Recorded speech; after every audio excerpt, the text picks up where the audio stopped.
Pemirsa, kita bertemu kembali di Indonesia Lawyers Club. Malam ini kita akan membahas peristiwa minggu lalu yang cukup menarik, yaitu Presiden Jokowi bertemu dengan Ketua Umum PDIP Ibu Megawati, yang juga mantan Presiden Republik Indonesia. Yang menarik, pertemuan mereka itu pertama dalam pelantikan Ibu Mega menjadi Ketua BPIP, dan kemudian dilanjutkan dengan pembicaraan empat mata. Bahkan sebelumnya juga ada pembicaraan empat mata.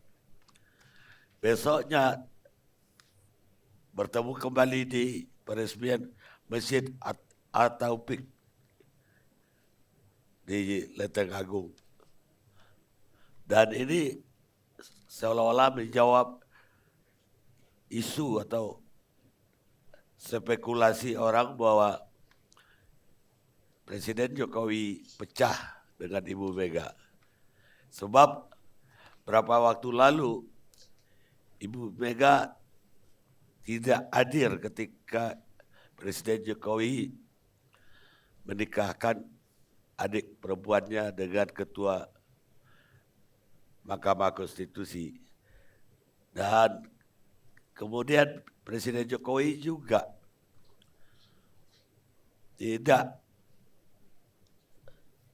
kelihatan di acara Ibu Mega sejak Lebaran atau halal bihalal yang lalu. Dan ini dianggap orang terjadi keretakan akibat calon yang diajukan oleh Presiden Jokowi atau yang digadang-gadang oleh Presiden Jokowi karena disokong oleh Projo adalah calon Presiden Ganjar Pranowo yang belakangan oleh eksponen-eksponennya PDIP yang di parlemen itu semuanya menyerang Ganjar yang dianggap kebablasan, ada yang anggap bebal. Dan pertemuan kemarin justru mengagetkan, walaupun selain dari membantah isu-isu tadi juga menggembirakan selain mengagetkan. Baik pemirsa, sekarang saya ingin dengar dari Ketua Umum Relawan Projo, bagaimana cara kita membaca di balik kemesraan Jokowi dan Megawati pekan lalu. Di layar sudah ada Budi Ari lewat Zoom, Ketua Umum Relawan Projo. Mas Budi, bagaimana membaca pertemuan Pak Jokowi dengan Megawati minggu lalu tersebut? Ya sejak awal saya tidak pernah ragu hubungan Bu Mega dan Pak Jokowi itu selalu baik. Beliau berdua ini kan ikatannya ideologis. Jadi ada yang ngompori, ngadu domba, menghasut, ngadu domba supaya Pak Jokowi dan Bu Mega berkelahi. Nggak mungkin. Dari awal saya menyikapinya sebagai ini mah orang-orang yang berusaha mengompori hubungan Bu Mega dan Pak Jokowi. Karena kan saya yakin, karena ikatan beliau-beliau tokoh besar bangsa ini kan ikatannya ideologis. Bagaimana mengelola negara, bagaimana memandang perspektif tentang rakyat. Tidak ada perbedaan antara Pak Jokowi dan Bu Mega. Jadi apa yang dikhawatirkan gitu loh, apa yang ditakutkan. Ya ada pihak-pihak yang berusaha menyiram bensin, nambahin supaya ini lebih hiruk pikuk begitu. Tapi sejak awal saya nggak pernah pesimis dari hubungan Bu Mega dan Pak Jokowi. Itu loh.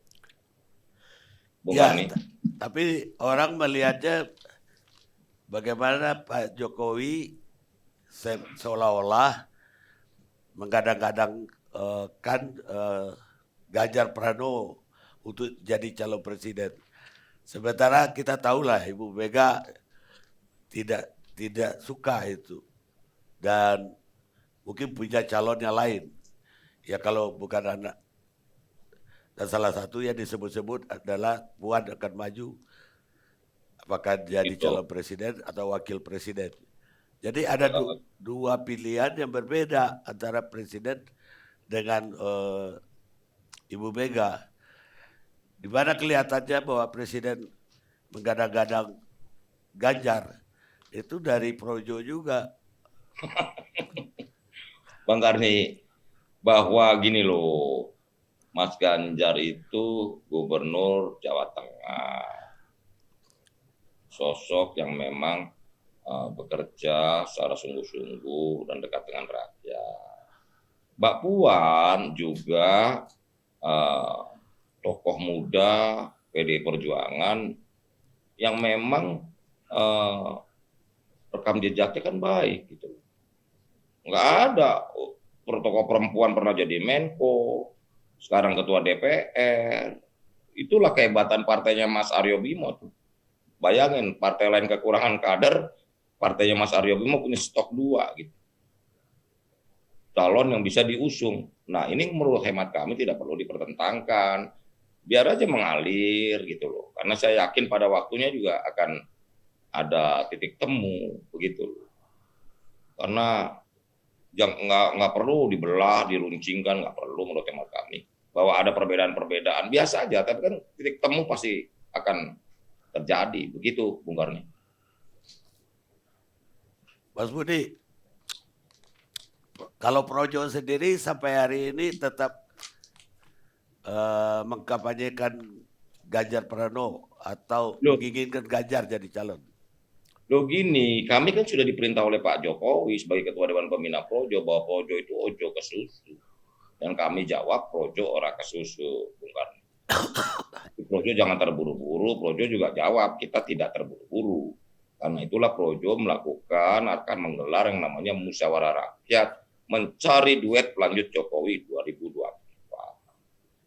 Yang akan kita lakukan di seluruh Indonesia. Jadi Projo bertanya kepada seluruh rakyat Indonesia tentang siapa duet pengganti Jokowi di 2024. Jadi kami belum menentukan harus dukung siapa. Karena Pak Jokowi dalam pidato di Rakernas kami juga memerintahkan kami untuk mencari, mendengar lagi, menggali lagi apa yang menjadi harapan-harapan rakyat. Nah, karena itulah mekanisme yang paling mumpuni dan mekanisme demokratis yang bisa menjawab itu adalah kita menggelar musyawarah rakyat di seluruh Indonesia dari Sabang sampai Merauke, dari Miangas sampai Pulau. Itu untuk menggali, menyerap apa yang menjadi aspirasi dan harapan rakyat dalam konteks kepemimpinan nasional di 2024. Kita ingin demokrasi ini kita bangun dengan partisipasi. Karena demokrasi tanpa partisipasi itu kan nonsens. Begitu, Bung Karni. Baik, kalau boleh pilih, bukan karena kesusu, tapi karena kita punya planning lah ke depan. Kalau boleh memilih, Projo pilih Ganjar Pranowo jadi calon presiden, atau memilih Presiden Jokowi dipilih 3 kali? Ini pertanyaan Bang Karni memang luar biasa sekali. Bung Karni, saya harus akui Bung Karni ini memang jurnalis paling hebat di seluruh Indonesia. Pertanyaan ini baru saya dapatkan malam ini. Ya, tanggal 21 Mei. Kemarin saya sama Bang Egy belum dapat pertanyaan ini ya, Prof. Effendi Ghazali. Jadi ini luar biasa, ini dilemanya luar biasa. Tapi yang pasti begini, yang pertama, Projo taat dan tunduk pada konstitusi. Kedua, wacana atau keinginan, jadi Jokowi 3 periode itu hanya narasi politik atau kemungkinan politik. Karena itu bukan bagian dari agenda politik kami. Agenda politik kami tetap musyawarah rakyat untuk mencari duet pelanjut Joko Widodo. Saya tanya ke beliau juga, Pak ini 3 periode gimana? Nggak apa-apa Mas, 3 periode ini untuk menyolidkan barisannya Pak Jokowi. Jadi itu hanya energi lah. Energi Pak Jokowi, bukan keinginan atau agenda politik. Begitu, Bung Karni. Tapi pertanyaan itu tentu saja memang luar biasa sekali. Ini saya baru dapat pertanyaan apa terbaik malam ini. Begitu loh. Tapi saya mendengar relawan Jokowi masih bergerak di seluruh Indonesia di daerah-daerah agar Jokowi jadi presiden ketiga kalinya. Loh, kalau soal 3 periode ini kan aspirasi. Dan dalam demokrasi kan boleh saja kan. Tapi kita sudah wanti-wanti sejak awal bahwa ini konstitusi kita tidak memungkinkan. Ini juga kepengaruh sama Kodori itu dari yang sudah mendeklarasikan Jokowi Prabowo. Mungkin asap dan apinya Pak Kodori ini menyambar juga ke daerah-daerah sehingga Jokowi 3 periode ini menjadi gaung dan gerakan yang luar biasa gitu loh. Tetapi kami melihatnya begini bahwa Jokowi 3 periode ini kan sesuatu yang tentu saja pertaruhan besar buat bangsa ini, apalagi kami sebagai bersama Bung Fahri nih sebagai anak kandung reformasi ya Bung Fahri, kan nggak mungkin kita mengkhianati demokrasi dan reformasi tentang pembatasan masa jabatan presiden. Walaupun dalam politik itu segalanya mungkin, segalanya bukan nggak ada yang nggak mungkin. Bahkan kami dikasih tahu oleh teman, dikasih datanya 80% yang ingin perpanjangan itu di seluruh negara, di seluruh dunia itu terjadi. Dan itu adalah, itu gini-gini loh, aspirasi 3 periode itu kan wujud dari apresiasi warga atau masyarakat atau rakyat Indonesia terhadap kepemimpinan yang berhasil dari Pak Jokowi ini, gitu loh, Bung Karni. Ya kalau kita lebih milih 3 kali berarti kita harus melupakan Ganjar Pranowo. Nah, yang pasti ginilah, yang pasti proses politik ini kan sudah berlangsung, pilpres sudah berlangsung, tahapan-tahapan pemilu sudah disusun, gitu, waktunya dan sebagainya. Kita menghormati prosesnya sajalah. Yang pasti Projo tunduk konstitusi. Projo nggak mau mengkhianati proses demokrasi dan reformasi yang sudah diperjuangkan begitu lama dan begitu berkeringat dan darah dari teman-teman mahasiswa waktu itu.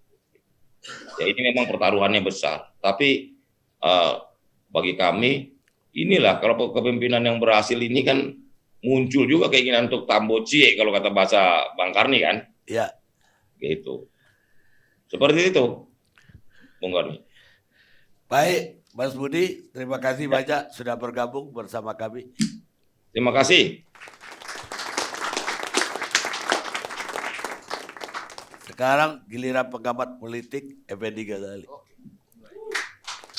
Assalamualaikum warahmatullahi wabarakatuh. Selamat malam Datuk Karnelias dan para pemirsa. Nih Bang Muni atau Budi Aristiadi masih boleh disapa nih karena tadi dia menyatakan ini pertanyaan terbaik yang sebetulnya juga dijawab dengan jawaban terbaik. Yaitu enggak, saya mau mengatakan gini, jawaban terbaiknya itu adalah relawan Jokowi patuh konstitusi, menghargai semangat berdarah-darah, walaupun, nah di situ terbaiknya tuh, walaupun 3 periode itu masih mungkin gitu loh. Gitu ya, dianggap aspirasi, dianggap benchmark dari keberhasilan, ada 80% di dunia yang berhasil membuat itu 3 periode dan lain-lain gitu. Jadi kalau saya anggap sebagai jawaban terbaik, itu berarti entahlah sebagai pribadi atau sebagai relawan secara keseluruhan, itu masih berharap bahwa Bapak Jokowi itu 3 periode, begitu ya? Iya, senyum dan ketawanya menyatakan iya ini sebetulnya. Kalau bagi kami Pak Jokowi jangankan 3 periode, 5 periode pun kita dukung. Tapi beliau kan sudah menyatakan dengan tegas bahwa Pak Jokowi udahlah tutup nggak usah ngomong 3 periode. Dia juga sudah menginstruksikan seluruh kabinetnya untuk tidak bicara lagi 3 periode. Tapi kan kalau kita ngomong, masyarakat ngomong, masa dilarang sih? Ya biarin aja nggak apa-apa kan. Tuh, gitu. Di situ koma dan walaupunnya bermasalah. Artinya kan sebagai anak-anak reformasi, penggerak reformasi, itu kalau masyarakat bicara begitu, bukan begitu Pak Kodari? Oh bukan ya, kalau Pak Kodari juga bukan. Saya nggak bisa ke kanan nih. Mestinya kita bilang jangan, konstitusi kita mengatakan 2. Kenapa 2 kali? 2 itu adalah batas dalam tanda petik, ini kalau menurut profesor saya berbicara Osman dan kawan-kawan, batas kerakusan dalam politik katanya. Kalau lewat 2 itu, dia sudah nggak ada batasnya. Bisa 3, bisa 4, bisa 5 dan itu yang terjadi. Tapi baik, karena Datuk Karni Ilyas mengajak kita tadi berbicara tentang kemesraan.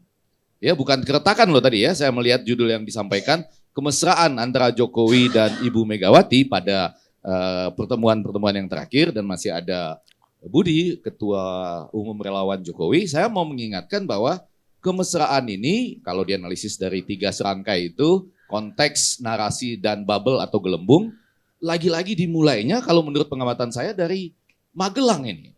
Jadi dari peristiwa di mana ada relawan Jokowi dan pada waktu itu ikut mengundang Jokowi mania, betul ya?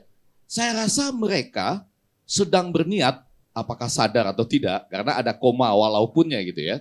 Jadi mereka sedang berupaya sadar ataupun tidak mengajak Bapak Jokowi untuk mendeklarasikan dukungan Bapak Joko Widodo pada Ganjar Pranowo pada waktu itu.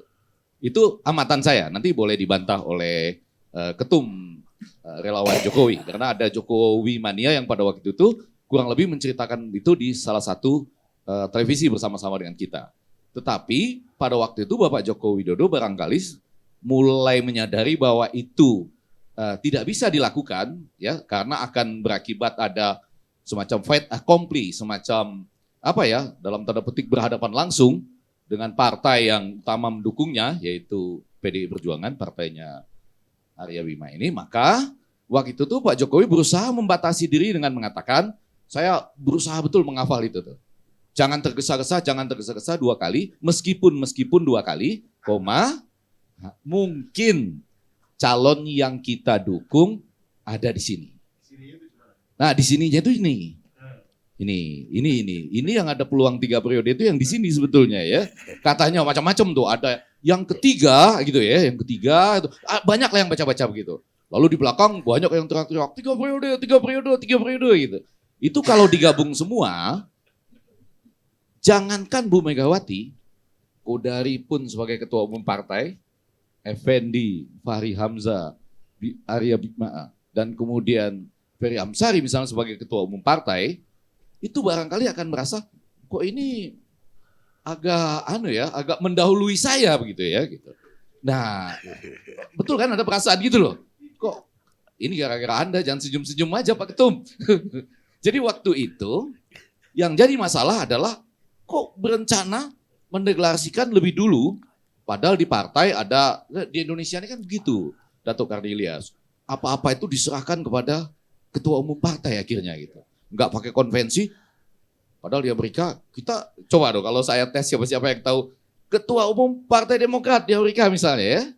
James Harrison, orang jarang ingat.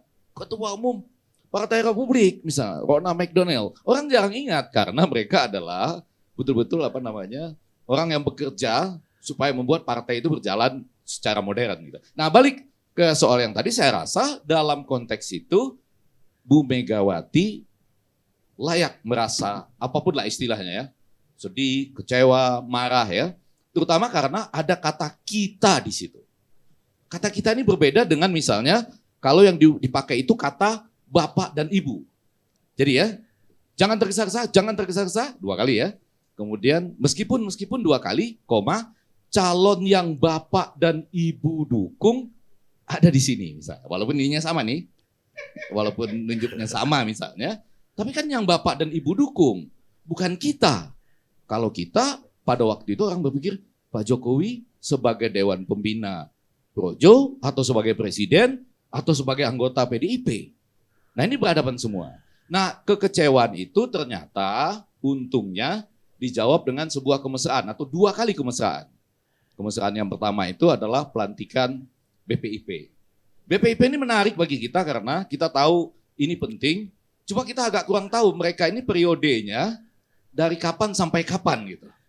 Kapan mulainya, kapan habisnya, dan kapan harus dilantik gitu. Saya nggak terlalu tahu gitu, walaupun saya yakin ini penting gitu. Nah karena itu begitu tiba-tiba ada pelantikan, kita berpikir oh mungkin sudah ada waktunya. Dan ini suatu pertemuan yang sangat baik karena bagi saya Ibu Megawati itu pasti punya perhatian yang sangat besar terhadap geopolitik. Kan pengujinya Hasto ya dalam konteks geopolitik. Kemudian juga ideologi Pancasila ya sebagai sesuatu yang dihasilkan bersama-sama oleh ayahandanya, dan itu akan menggembirakan. Nah, dalam bayangan saya, Pak Muni, ketika Bu Mega bicara dengan Pak Jokowi yang begini tuh, agak dekat itu, saya rasa kalimatnya, ya ini saya rasa nih kalimatnya, enggak apa-apa dong ini ya, ini agak dekat begini, boleh ya? Saya Bu Mega atau Jokowi? Anda Bu Mega, ini Jokowi ya? Mohon maaf izin Pak Jokowi. Kalimat. Ini ciri khas Kodari dan Ghazali disebut tuh. Ya, mohon maaf Bu, yang kemarin itu memang itu Muni dan kawan-kawan yang desak-desak saya. Iya dek. Iya, makanya saya bilang, ojo ke susu. Oh iya. Kan? Nanti dipikirkan. Tapi mohon maaf loh ya Bu ya. Iya dek. Nah, di situ sudahlah ada pelantikan BPIP-nya, ditambah lagi dengan ini kesalahannya Muni. Makanya saya mengatakan ojo ke susu gitu kan. Nah, jadi mesra lah di situ gitu, mulai agak mesra di situ. Walaupun di Pak Jokowi menurut saya itu ada pengakuan juga loh dari Pak Jokowi yang saya karena takut ya kalau kutipan-kutipan itu salah, saya catat itu. Atau saya print. Siapa bilang renggang? Saya dengan Ibu Megawati sudah seperti ibu dan anak dalam sebuah keluarga besar. Jelas kan gitu ya. Lalu ditambah dalam perjalanan anak itu kadang ada yang bandel, ada yang nakal. Biasa, itu wajar, tapi jangan ditarik kemana-mana. Jadi sebetulnya Pak Jokowi bersama dengan Muni itu sudah mengaku di depan Bu Megawati bahwa kami memang nakal gitu. Khusus kejadian yang di Magelang. Ya sekalian lah Bu, maafkan lah gitu ya. Tapi wartawan jangan ditarik kemana-mana dong, kurang lebih begitu. Ya kemudian apalagi dilengkapi dengan yang peresmian masjid ya di Lenteng Agung itu. Jadi betul topiknya adalah kemesraan antara Ibu Megawati dan Pak Jokowi yang tersambung kembali. Penyebabnya adalah Muni dan kawan-kawan. Dan sebetulnya Pak Jokowi juga sudah mengaku dia juga dalam hal itu adalah anak nakal. Nah tetapi persoalan belum selesai. Persoalannya itu adalah di samping relawan Jokowi yang mulai lagi membuka kemungkinan 3 periode, ditambah lagi dengan mulai ada kalimat-kalimat di luar sana misalnya yang tetap ingin mengatakan siapapun yang tidak mendukung Puan, kurang lebih begitu ya. Mas Arya Bima, ini kadang-kadang saya anak nakal terhadap Mas Arya Bima ini gitu ya. Enggak mendukung Puan, ya minggir, itu terlalu banyak gaya, kemelinti, ya kita susah nyebutin itu ya. Kalau bahasa Betawinya songong, kurang lebih gitu lah ya. Dengan segala caranya. Nah ini merupakan gelembung-gelembung yang sedang diciptakan. Jadi orang itu kan belum banyak prestasinya. Cuma kemeliti, songong dan lain-lain. Sebaliknya orang lain juga melemparkan gelembung. Yang itu nggak bisa didukung. Itu cuma angkanya 1 koma terus gitu. Ya kan jadi gelembung-gelembung itu diciptakan dan ini yang sedang kita hadapi pada saat ini. Kurang lebih seperti itu, Datuk Karnelias. Mungkin enggak kemesraan itu terjadi bukan seperti hipotesa Anda atau kemungkinan yang Anda bayangkan. Tapi justru Ibu Mega setuju kalau Jokowi 3 kali.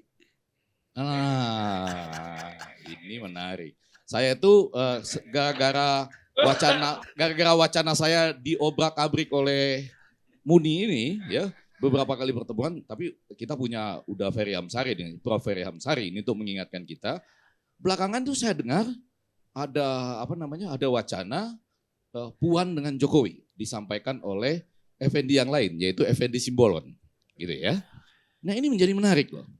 Bayangan saya kalau Puan bersama Jokowi tidak melanggar konstitusi kan, karena menjadi wapres. Walaupun ada yang mengatakan, kalau itu kan turun dan lain-lain. Tapi kalau narasinya, lagi-lagi masuk ke konteks dan narasinya dibuat sebagai yang terus mengawal legacy, kemudian membuat Puan ini semakin matang untuk menjadi presiden di masa depan dan lain-lain. Sama yang paling penting coba, Datuk Karnelias bayangkan dan para pemirsa. kalau betul ada seseorang maju bersama Jokowi, kalau ditanyakan ke PDIP pasti Puan lah sementara ini ya. Apakah yang lain berani maju menantang atau enggak? Erick Thohir berani maju enggak?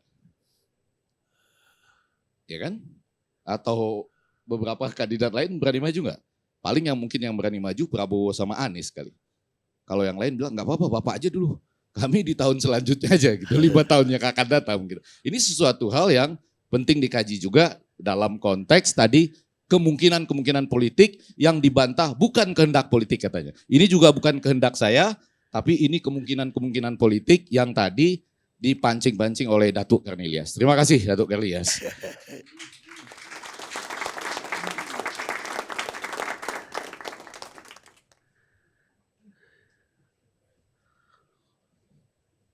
Pemirsa,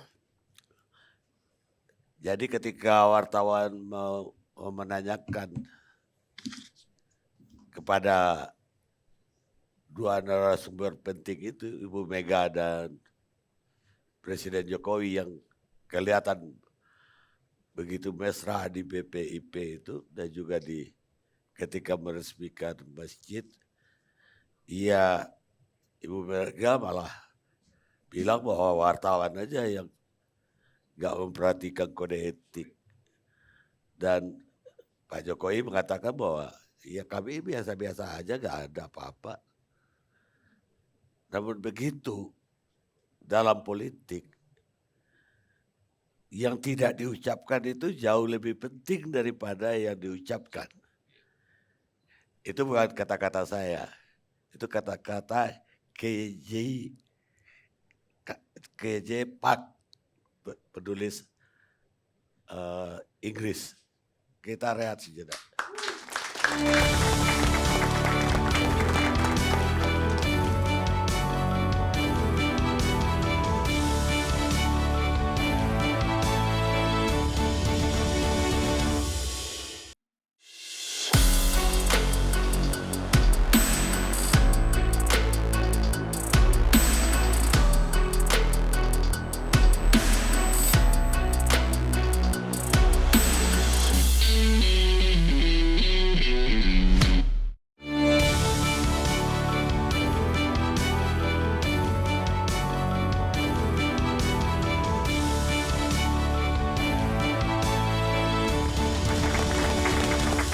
Pemirsa, kita lanjutkan diskusi kita. Pemilu segera tiba. Perdamaian dideklarasikan di mana-mana. Bahkan para rubah pun menunda, dengan tulus menunda kematian para itik dengan tidak memangsanya sekarang. George Eliot, novelis Inggris. Sekarang saya ke pengamat politik Kudori yang pelopor untuk Presiden Jokowi 3 kali. Iya Bang. Ini lebih nakal dari yang tadi. Jadi pertanyaannya apa Bang? Atau mulai dari mana saya? Boleh nggak kalau Iya. saya baca seperti tadi? Bahwa kemesraan ini berarti udah direstui 3 kali. Iya. Jadi sesuai dengan keinginan Mas Kudori. Pertama soal keretakan dulu ya, kemesraan dan keretakan. Ya saya kira ini sesuatu yang biasa ya. Jangankan Pak Jokowi dengan Bu Mega. Bu Mega dengan suaminya Pak Taufik Kemas saja dulu nggak selalu sejalan Bang Karni. Ada satu fase di mana misalnya tahun 2009 Pak Taufik Kemas itu ingin berkoalisi dengan Pak SBY begitu. Karena melihat hasil surveinya Pak SBY itu paling tinggi lah, jauh di atas yang lain-lain. Tetapi Bu Mega berketetapan untuk tetap maju melawan Pak SBY begitu.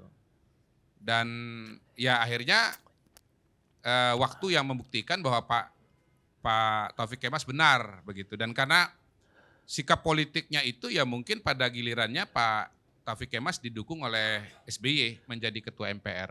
Itu satu contoh. Contoh yang kedua adalah Pilkada Jakarta 2012.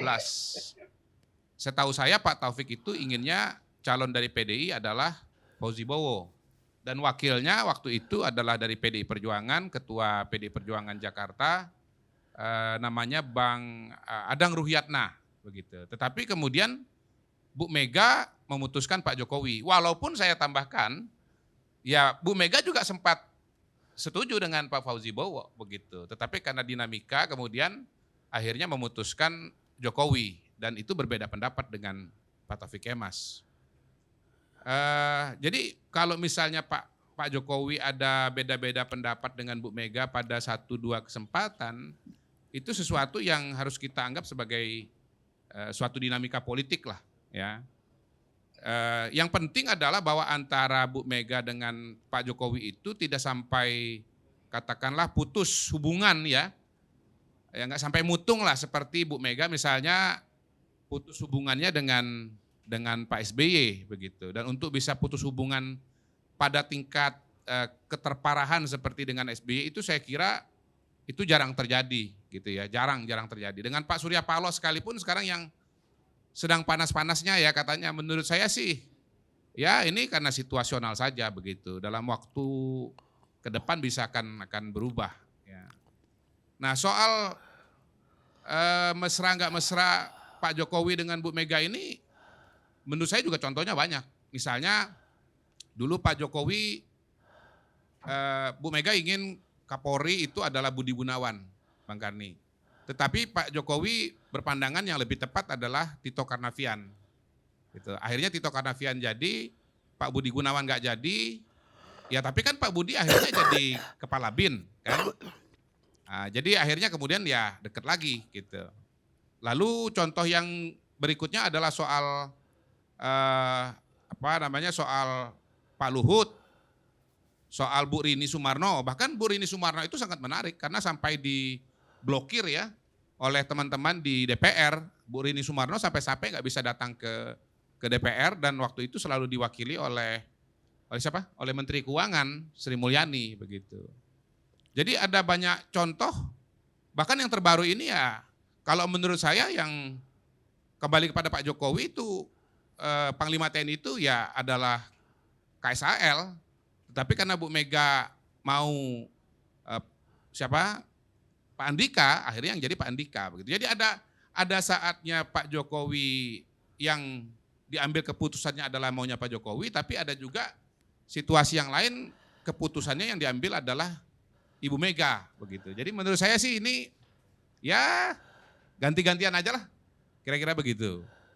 Nah soal pertemuan Bu Mega dengan Pak Jokowi di BPIP, kemudian terakhir itu di Masjid At-Taufik, sebetulnya ya bisa ada beberapa agenda. Kita ini kan dari luar Bang Karni ya, nggak melihat langsung, mendengar langsung ya, cuman gerakan-gerakan saja gitu kan, gerakan-gerakan saja gitu.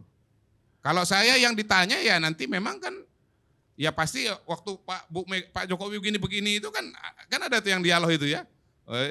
Ya pasti terjemahannya kalau saya ya 2 jadi 3 kan gitu. Iya. Sama dengan acara di Magelang itu orang mengatakan itu mendukung Ganjar. Ya kalau saya bukan mendukung Ganjar. Iya ini. Ibu bapak sekalian yang kalian dukung ada di sini. Ya saya sendiri, kira-kira begitu kan. Gitu loh. Tapi ya biar aja yang berkembang tafsir politiknya adalah Mas Ganjar gitu. Yang jelas kalau buat saya pendukung Pak Jokowi itu ada 3 atau 4 kelompok lah. Pertama yang dukung Ganjar Pranowo seperti tadi udah dikutip Joman ya, yang sudah ganti nama jadi GP Mania, Immanuel Ebenezer. Kemudian ada yang dukung Pak Jokowi ya. Ada beberapa teman-teman saya yang sekarang di Jokpro itu adalah relawan-relawan yang dulu dukung Pak Jokowi, sekarang jadi mendukung Pak Jokowi lagi, begitu. Ada juga yang masih malu-malu kucing gitu ya, kelihatan belum punya pilihan kayak Budi Aris Setiadi begitu ya. Yang karena tadi ditanya oleh Bang Karni nggak jawab kan, saya yang bantu jawab Bang. Beliau itu pasti pilihan kedua itu, pasti kalau Pak Jokowi bisa lagi ya Pak Jokowi begitu. Cuman karena perintahnya ojo ke susu, ya kan? Perintahnya ojo ke susu, artinya belum bisa eksplisit. Ya beliau tadi, walaupun dan banyak tikungan gitu. Gitu. Tapi kata walaupun dan banyak tikungan itu saya kira itu bisa kita artikan sebetulnya kelompok nomor 2, tetapi ya bajunya masih nomor 3 gitu. Dan jangan dinafikan juga ya, mungkin ada kelompok pendukung Pak Jokowi yang mendukung Mbak Puan. Walaupun pada hari ini saya relatif belum mendengar tuh yang relawan Pak Jokowi lama lalu kemudian mendukung Mbak Puan, itu saya relatif belum pernah mendengar sampai sejauh ini. Ya itu bisa saja pembicaraan mengenai 3 periode. Walaupun bisa juga pembicaraan yang lain-lain. Misalnya nih ya, yang kurang dibahas. Pembicaraan mengenai reshuffle kabinet. Iya. Ya kan sekarang ini kan juga ada kemungkinan pergantian menteri gitu ya. Karena ya beberapa masalah lah. Misalnya ada masalah soal minyak goreng, masalah mengenai ketersediaan suplai batu bara gitu misalnya. Masalah-masalah lainnya itu. Bang Muni karena dia nggak hadir di sini, kita suka luput memperhatikan ekspresinya. Tapi karena posisi duduk saya bisa perhatikan ekspresinya ini. Ya, jadi beliau tadi senyum-senyum waktu saya bilang pergantian menteri tadi itu. Gitu loh. Jadi jangan-jangan yang banyak dibicarakan Bang Karni itu soal rencana reshuffle gitu loh. Apalagi dalam bulan Juni ini yang tersisa itu ada satu Rabu ya. Kan Pak Jokowi kalau nggak Rabu Pon, Rabu Pahing, ya. Itu ada satu Rabu yang jatuhnya itu pasarannya itu Pahing, Mas Aryo Bimo, ya. Tanggal 15 Juni, gitu loh. Iya, ya jadi ya boleh jadi dengan pergerakan politik yang kencang secara keseluruhan pada beberapa waktu ini, misalnya ada KIB, kan, di situ Golkar bergabung dengan PAN dengan P3, lalu Bang Surya Paloh ketemu dengan Prabowo, ketemu dengan SBY misalnya begitu. Ya menurut saya pertemuan Pak Jokowi dengan Bu Mega itu harus dibaca dalam rangkaian secara keseluruhan begitu. Karena yang namanya reshuffle kabinet itu pasti melibatkan keseluruhan kekuatan politik yang ada di jagat politik Indonesia pada hari ini begitu. Jadi saya melihatnya sebagai satu kesatuan. Nah, yang menarik adalah bahwa ketika KIB itu terbentuk kan ada interpretasi atau ada tafsir bahwa itu kendaraan untuk mendukung Mas Ganjar, dan itu yang membuat Ibu Mega marah kan Bang, gitu. Tetapi kan pada hari ini ya Pak Jokowi justru dekat dengan Ibu Mega lagi, begitu. Jadi kalau saya melihatnya sih sebetulnya apa yang dianggap jadi jauh itu sebetulnya barangkali justru makin dekat, gitu. Nah, Pak Jokowi sebagai seorang tokoh politik, kalau menurut saya kita harus melihatnya sebagai orang yang menjaga keseimbangan Bang Karni. Ya. Kan tidak ada kekuatan politik yang tunggal ya di Republik ini ya. Kekuatan politiknya kan terpecah-pecah menjadi pilar-pilar besar lah, katakan begitu. Ada PDI Perjuangan, paling besar 20%. Ada Gerindra, ada Golkar, ada yang lain-lain begitu. Jadi tidak mungkin mengelola negara ini sendirian begitu. Jadi harus dikelola bersama-sama. Nah, partai-partai politik ini termasuk para ketua umumnya, itu kan rambut boleh sama hitam, ya, atau sama putih. Tetapi aspirasi, keinginan, dan kalkulasinya itu berbeda-beda, begitu loh. Jangankan antar partai politik, Bang Effendi, di PDI Perjuangan sendiri menurut saya tidak boleh dipandang tunggal. Nggak bisa kita mengatakan bahwa ya PDI Perjuangan ini ya cuman Bu Mega, nggak bisa. Kalau saya pribadi nih ya, PDI Perjuangan itu saya bagi 3. Ada Bu Mega, ada Mbak Puan, dan ini yang orang suka lupakan, ada Mas Nanan, Prananda Prabowo. Iya. Orang mengatakan Bu Mega marah pada Pak Jokowi karena variabel Ganjar. Ya. Loh, pada saat PDI Perjuangan berkumpul di Jawa Tengah, ya, ada Mbak Puan, ada Mas Bambang Wuryanto, tahun lalu tanggal 23 atau 22 Mei kalau tidak salah, dan Ganjar waktu itu dia ada di acara tersebut dan orang mengatakan bahwa ya, dan di acara tersebut Ganjar itu dalam tanda kutip diserang ya. Ganjar ada di mana? Coba ada ingat nggak Ganjar ada di mana? Mas Ganjar ada di Jakarta. Tepatnya di Jalan Teku Umar. Lagi ngapain? Ketemu dengan Ibu Mega. Nganterin lukisan. Dan ada vlognya. Di mana Mas Ganjar dan Ibu Mega sama-sama tertawa. Begitu. Jadi kalau ada yang mengatakan Bu Mega itu tidak suka dengan Ganjar, dasarnya apa? Gitu. Dan bagaimana ceritanya seorang Ganjar kok bisa ketemu dengan Ibu Mega? Nggak bisa sembarang orang kan ketemu dengan Bu Mega itu kan. Jadi harus ada pintunya gitu loh. Jadi menurut saya ya sebetulnya kalau ada yang mengatakan ini ribut dengan Bu Mega belum tentu juga gitu loh. Nah, Ganjar ini Pak Jokowi, yang endorse Pak Jokowi belum tentu juga. Ya kan? Jangan-jangan yang mengendorse Mas Nanan tuh. Iya, jangan-jangan ya. Jangan-jangan gitu loh.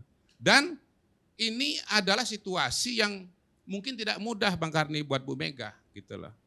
Jadi Bu Mega pun sebagai tokoh sentral di PDI Perjuangan juga punya berbagai macam kelompok-kelompok ya, punya tokoh-tokoh di sekitar beliau yang beliau harus kelola dengan baik aspirasinya, keinginannya dan tujuan-tujuannya begitu.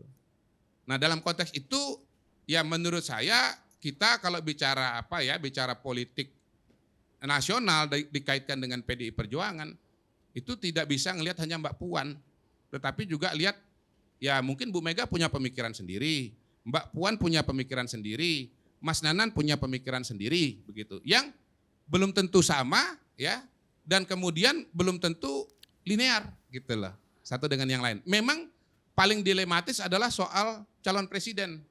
Bang Ege, kenapa? Calon presiden itu cuma satu. Cuma satu. Itu dilematis banget itu. Kalau soal pileg, soal pilkada, itu bisa dibagi. Bang Ferry, iya bisa dibagi. Kalau pilkada nih misalnya provinsi ada 34 Bang. Nah provinsi A itu wilayahnya Mbak Puan. Provinsi B wilayahnya Mas Nanan. Yang bisa berperan besar atau menentukan siapa yang jadi calon gubernur di situ di provinsi A Mbak Puan, provinsi B Mas Nanan. Dapil juga begitu. Dapil ini ya ini wilayahnya Mas Nanan.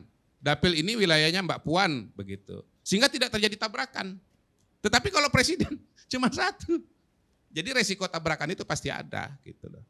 Nah, inilah menurut saya yang menjadi pertimbangan Ibu Mega gitu.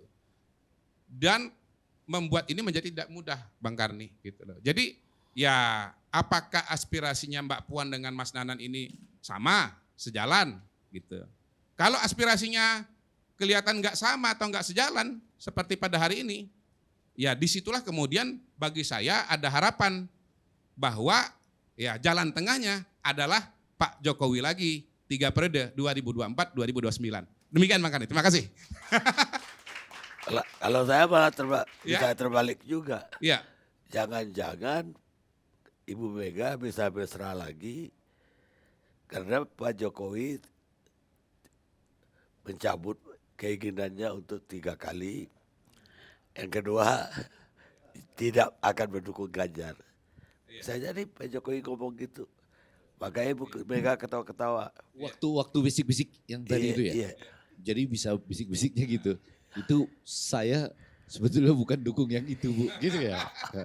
Ya semua kemungkinan kan bisa terjadi Bang. Jadi tergantung siapa yang melihatnya. Dan memang seperti itulah yang namanya tafsir politik. Kalau soal reshuffle bisa juga? Ya. Waktu bisik-bisik bisa juga nggak soal reshuffle? Sangat mungkin. Jadi saya justru kalau ditanya di antara semua kemungkinan diskusi yang terjadi, itu berani mengatakan salah satu topik yang penting adalah soal reshuffle begitu. Misalnya nih waktu yang berdua gitu ya? Menteri yang ini apakah diganti atau tidak? Ya. Yang kedua kalau diganti apakah menteri yang ganti itu yang gubernur ya yang wilayahnya paling utara Indonesia itu misalnya begitu. Itu kayak begitu. Atau kita dapat berapa gitu enggak? Ya lebih luas lah Bang, ada jumlah, ada orang, ada posisi. Ya, kalau saya yang ditanya Bang ya, yang lebih pasti itu diskusinya adalah soal reshuffle kabinet begitu. Tetapi bukan mustahil berbicara juga mengenai ya kemungkinan-kemungkinan pilihan calon presiden. Baik, sekarang politisi PDI Perjuangan Arya Bima.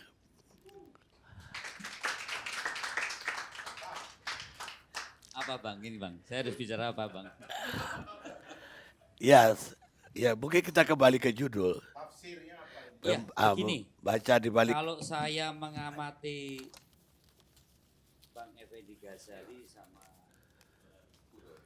Bang Hudori ini memang lebih melihat atau saya menilai sebagai pengamat komunikasi. Ya. Dia bicara fenomenologi, dia bicara soal analisa simboliknya, dia bicara tanda dan maknanya dengan semiotika dan hermeneutika yang itu bisa ditafsirkan dari berbagai sisi tergantung persepsi dan perspektifnya kedua beliau. Nah sekarang saya akan bicara juga sebagai cara pandang politisi yang saya dibesarkan sebagai politisi di PDI Perjuangan. Pertemuan kedua beliau saya abstraksikan mandat rakyat itu 5 tahun kepada PDI Perjuangan 19 April 2019. PDI Perjuangan mendapatkan mandat pemenang pemilu legislatif. 5 tahun. Begitu juga mandat rakyat yang diberikan oleh PDI Perjuangan sebagai pengusung Joko Widodo sebagai presiden juga 5 tahun. 2 mandat ini queen maker-nya waktu itu adalah seorang ketua umum Megawati Soekarno Putri. Dan ini adalah mandat yang tidak mudah dari cara pandang dinamika persoalan berbagai kompleksitas bangsa yang harus diselesaikan dari 2014 rakyat mempercayai kembali ke 2019 sampai ke 2024. Dalam konten dan konteks inilah kenapa kedua beliau ini, Ibu Mega dan Pak Jokowi selalu menjadikan fondasi kedua hubungan beliau dalam relasi kuasa dan dalam dinamika komunikasi politiknya. Jadi saya melihat betapa spektrum yang dibahas Kang Godari sama Kang Effendi Ghazali tadi, epicentrum politik nasional, lokal itu sangat berpengaruh sekali. Kedua tokoh ini merupakan figur yang mungkin juga key person, key decision di dalam menentukan perjalanan arah bangsa ini ke depan dalam target yang pendek dari mandat rakyat sampai 2024. Ini bukan yang mudah, apalagi berbagai kompleksitas masalah yang saat ini belum selesai dalam menangani berbagai persoalan bangsa. Nah, dalam hal itulah imajinasi abstraksi saya. 1, Ibu Mega dan Pak Jokowi tetap sepakat bagaimana mandat rakyat sampai 2024 ini harus selesai dengan baik sesuai awal mengusung dari 2014 dengan nawacitanya yang dilanjutkan mandat rakyat ke 2024. Ini harus selesai dan harapan rakyat itu harus dipenuhi ya, sampai selesai. Dukungan politik PDI Perjuangan baik di dalam struktural partai maupun di legislatif harus mendukung penuh bahwa tugas pemerintah harus selesai. Ini saya kira menjadi sesuatu yang menjadi dasar dalam berbagai dinamika persoalan yang saya anggap tidak terlalu penting dari apa yang dibicarakan kedua pengamat komunikasi tadi, itu lebih kedepankan karena rakyat, bangsa-bangsa itu menjadi satu rujukan utama dalam dinamika persoalan yang antara anak dengan ibu tadi. Nah, saya melihat itu yang pertama. Yang kedua, bahwa narasi besar nawacita Indonesia sentris, interkoneksitas Pancasila yang lebih teknokratik, keadilan sosial, membangun infrastruktur Indonesia yang lebih beradab dan adil, kemudian membangun narasi Indonesia yang berdaya saing, sehingga kita tidak hanya menjadi objek di antara bangsa-bangsa, tapi menjadi subjek penentu ekonomi dunia, dengan berbagai mengempowering aset bangsa ini menjadi produktif dengan berbagai infrastruktur yang dipersiapkan. Ini harus sustain, harus berkelanjutan, harus tidak boleh putus. Maka keduanya sepakat juga bagaimana narasi besar itu berlanjut dari 2024 ke 2009. Ini juga yang mendasari kedua beliau itu lebih mengedepankan pada aspek-aspek narasi besarnya. Nah, siapa itu? Kemudian inilah yang saya kira dinamika. Disebutkan bahwa ya hubungannya sama-sama menempatkan pada posisi keluargaan. Kekeluargaan itu tidak ada voting, Bang. Kekeluargaan itu kalau orang Jawa lebih roso, menyambung tali batin kedua beliau, jadi hubungan bapak ke anak atau ibu ke anak itu tidak mungkin terus mengalami kondisi yang equilibrium, yang stabil, ada dinamika. Tapi persoalannya adalah bagaimana hubungan batin yang lebih apa? Sebenarnya lebih pertalian keluarga ini dipersiapkan untuk apa? Kalau keberadaan Pak Jokowi dan Ibu Mega, pertaliannya lebih bagaimana sejak endoser sebagai wali kota, sebagai gubernur, dan sebagai presiden, tidak bisa lepas dari keinginan Bu Mega untuk bagaimana ya narasi besar, ya Pancasila, ya NKRI, ya Bhinneka Tunggal Ika, ini dijabarkan di dalam suatu konsepsi. Kalau dalam kampanye itu ada visi, ada misi, ada kebijakan, ada program, ada kegiatan yang harus di breakdown sampai masa pemerintahan yang ada. Maka Ibu Mega selalu menekankan pada seluruh tiga pilar partai, eksekutif, legislatif, struktural partai, jaga pemerintahan ini sampai selesai. Jangan terlalu banyak bicara copras-capres ya. Karena ketakutan fragmentasi bicara capres itu tidak hanya terfragmentasi masyarakat yang harus mendukung atau partai yang harus mendukung ini sampai 2024. Karena beban volume tugasnya tidak bisa hanya diusung oleh eksekutif, oleh Jokowi sendiri. Itu yang menurut saya komunikasi kedua beliau akan ada kecenderungan lebih membangun kebersamaan dalam berbagai, mungkin ada dinamika yang disampaikan oleh Ibu Mega sendiri. Saya sama Pak Jokowi itu memang lebih menempatkan pada cara menyelesaikan sebagai mekanisme berkeluarga.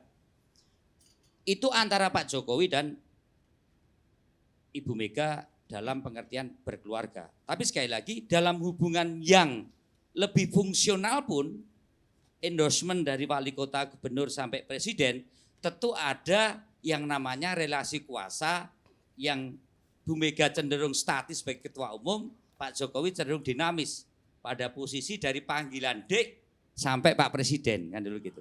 Nah, saya melihat bahwa hal yang sangat biasa pada saat kemudian ada hubungan relasi kuasa yang berubah, mempengaruhi dinamika komunikasi politik kepada dua beliau.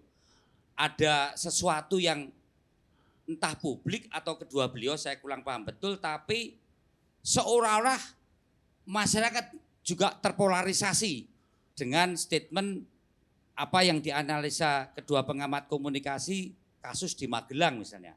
Kasus ketidakhadiran atau peristiwa ketidakhadiran peringatan Hari Lahir Pancasila atau mantunya Pak Jokowi.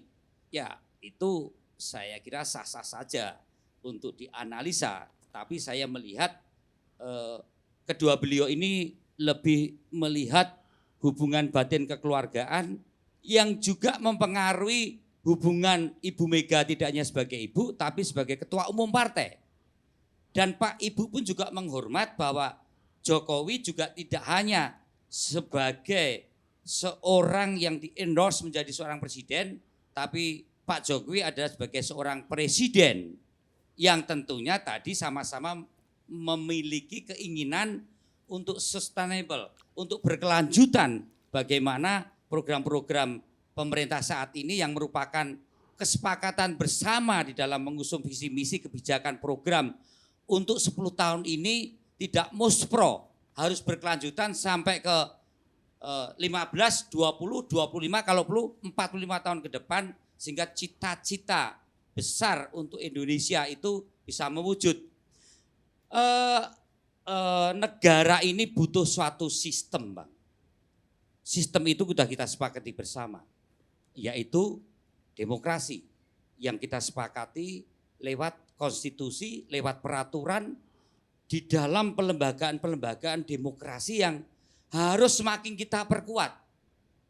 Nah, bicara 2024, sistem yang sudah kita sepakati bahwa memang presiden itu diusung oleh partai politik dengan undang-undang menempatkan threshold pengusung itu adalah batas 20%.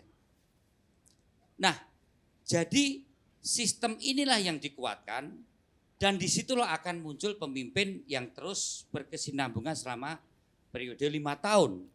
Nah, di dalam mentradisikan sistem ini dan di dalam mewujudkan pemimpin per 5 tahunan, itu memang dibutuhkan suatu iklim, suasana yang demokratis. Suasana yang tentunya memberikan ruang bagi penyelenggara pemilu, bagi peserta pemilu, dan bagi rakyat. Ya. Karena ada seolah-olah rakyat berdinamika ini juga tidak paham soal sistem yang kita sepakati, atau partai kadang dianggap bahwa pilar demokrasi hanya tertutup dalam dinamika penyelenggara dan peserta. Yang saya sebut kalangan pengamat, kalangan NGO, kalangan apa itu relawan. Ya, sah-sah saja mereka berdinamika untuk bicara persoalan bangsa ini apa. Kriteria seorang pemimpin bangsa ini apa saat ini dan ke depan. Baru kalau bisa sebenarnya orangnya itu siapa.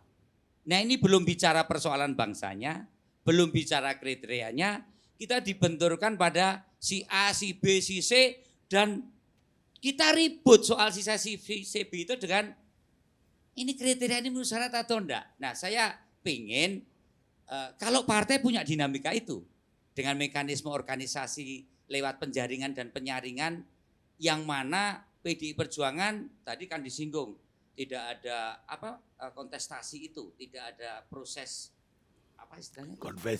Konvensi. Ya, itu kalau ada partai yang mau konvensi silakan, ya kan? Mungkin cara itu yang dianggap sebagai suatu mekanisme yang paling sempurna untuk menentukan tiadanya orang, tapi mengurai berbagai persoalan bangsa ini. Kalau PDI punya mekanisme memberikan sepenuhnya pada Queen Maker ya, bukan Kingmaker. Seorang Megawati Soekarno Putri yang ketua umum. Ketua umum karena beliau ini paham betul dengan berbagai dinamika. Dia seorang putra presiden, dia seorang presiden, dia mengalami di zaman rejim represif Soeharto, dia mengalami reformasi, dia mengalami tahu betul zaman Habibie, Gus Dur, Pak SBY sampai Jokowi yang 10 tahun ini. Maka dari pengalaman inilah Kongres Partai memberikan kepercayaan penuh kepada Ibu Mega. Nah, timing kapan harus mengumumkan dan siapa, beliau tahu persis karena dia pegang mandat ke rakyat ini 25 tahun. Baik di legislatif maupun membereskan pemerintahan ini sampai 2024. Nah, saya kira ini yang kadang kemudian dinamika masyarakat dengan apa yang disebut teman saya ini relawan ataupun siapapun seolah-olah terjadi pleasure kepada pemimpin-pemimpin termasuk ketua umum ini untuk menentukan secepat mungkin. Lah wong soal minyak goreng aja belum selesai sampai sekarang. Gitu loh. Lah wong persoalan yang namanya tiket Borobudur saja jadi persoalan kemarin. Banyak hal yang masih harus diselesaikan. Belum PR-PR, berapa jalan yang harus di cut off 2024, berapa bandara, berapa embung, berapa jalan desa. Ini kan masih sampai Oktober 2024 Mas, masih 2 tahun lagi Bang. Ini enggak bisa. Koalisi-koalisi sekarang yang muncul di berbagai partai politik itu mengganggu enggak nanti dinamika di dalam menyelesaikan 2 tahun ini. Yang rakyat nunggu loh ini. Rakyat ini bukan butuh pilpres baru loh ini. Bukan calon baru loh. Pilpres sekarang ini, rakyat sekarang ini nunggu. Mana minyak goreng yang 14.000 gitu loh. Mana hal-hal yang menyangkut kebutuhan bahan pokok ini segera normal setelah pandemi. Karena suplai para petani kemarin masih ragu laku atau tidak. Jadi hal-hal yang dilihat Ibu Mega itu lebih pada kondisi real faktual yang kita anggota DPR struktural turun dan turun. Dengarkan tuh rakyat mau apa. Tetapi bukan berarti dinamika elit soal calon mencalon itu juga negatif.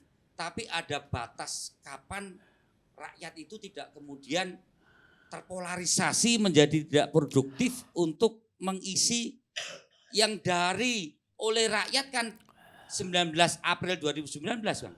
Untuk rakyatnya itu kan 5 tahun. Ini kan baru 3 tahun. Masih ada 2 tahun. Untuknya mana? Baik yang di legislatif, di eksekutif, maupun yang di struktural partai.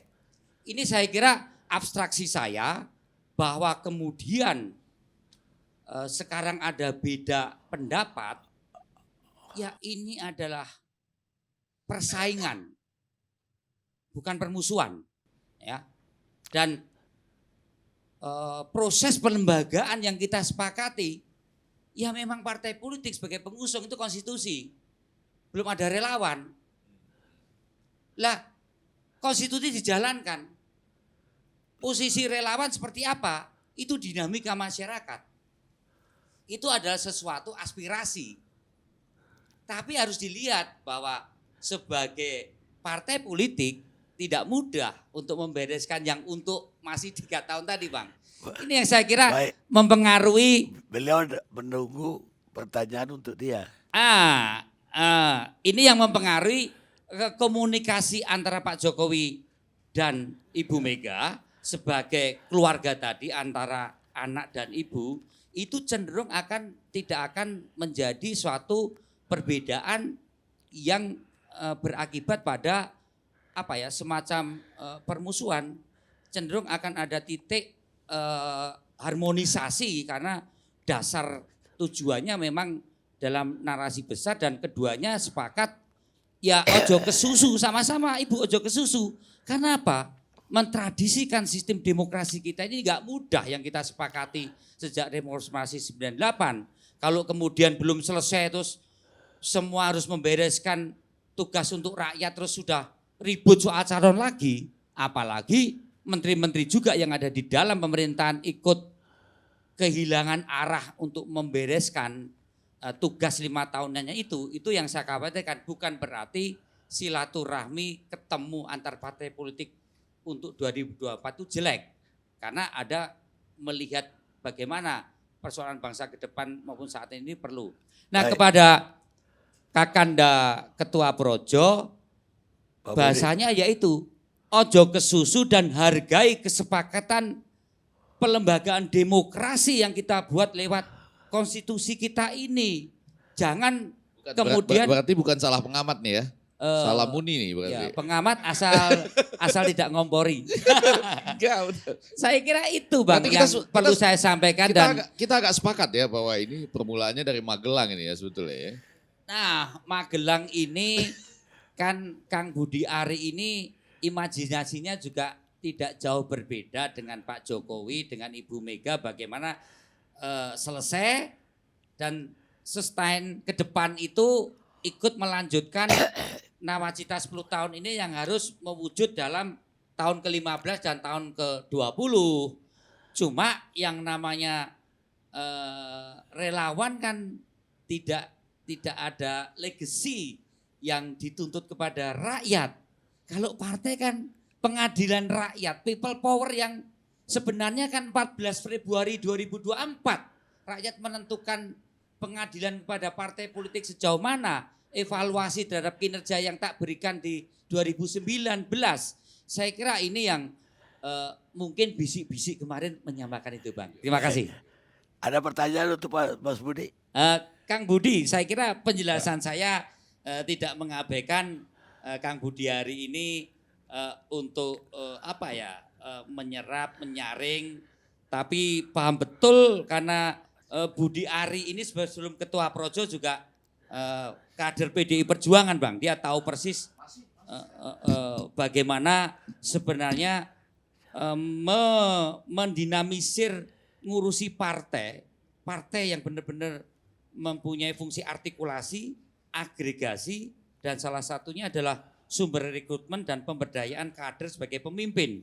Dan itu Bang Ari tahu, dan bagaimana tradisi yang ditradisikan di dalam pengorganisasian yang demokratis PDI ini adalah sesuatu yang sudah menghasilkan berbagai pemimpin pusat sampai daerah, eksekutif, legislatif, tentunya dengan berbagai kritik-kritik masyarakat yang terus dilakukan dengan berbagai corrective action ke dalam PDI Perjuangan, khususnya Ibu Ketua Umum PDI Perjuangan. Jadi hubungan Pak Jokowi sebagai presiden dan hubungan Ibu Megawati selaku Ketua Umum itu tahu betul Pak Joko Widodo menghargai posisi Ibu Megawati, dan Ibu Megawati juga mengerti betul apa yang harus dilakukan pada periode 2024 nanti di dalam menjaga kehormatan Jokowi selaku presiden, juga untuk bagaimana narasi besar Jokowi itu tetap sustain, berkesinambungan, Pancasila, NKRI dalam pengertian yang teknokratik, dalam pengertian menerjemahkan ke Indonesia sentris, dalam pengertian smart nasionalisme, Pancasila yang lebih smart itu tetap bisa mewujud. Demikian Mas Ketua Projo. Kayaknya udah layak jadi jurkam presiden yang akan datang. Tapi belum jelas siapa presiden, calonnya. Pemirsa, yang paling sulit dalam kampanye politik adalah bagaimana cara memenangkan pemilu sementara Anda tidak ingin atau tidak bisa membuktikan kemampuan Anda untuk jadi pemenang. Adlai Stevenson, penulis Amerika. Kita rehat sedikit.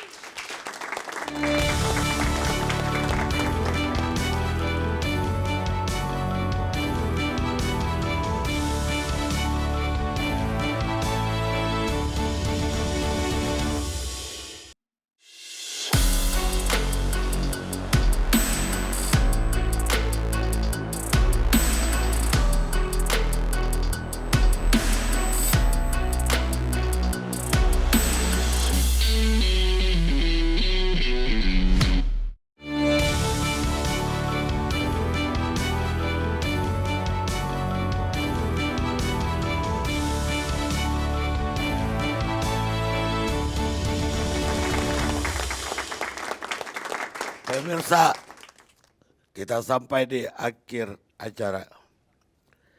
Saya mau mulai dengan pakar hukum tata negara, Ferry Amsari. Terima kasih Pak Datuk, Pak Karni. Saya mungkin agak bergeser melihat pertemuan itu.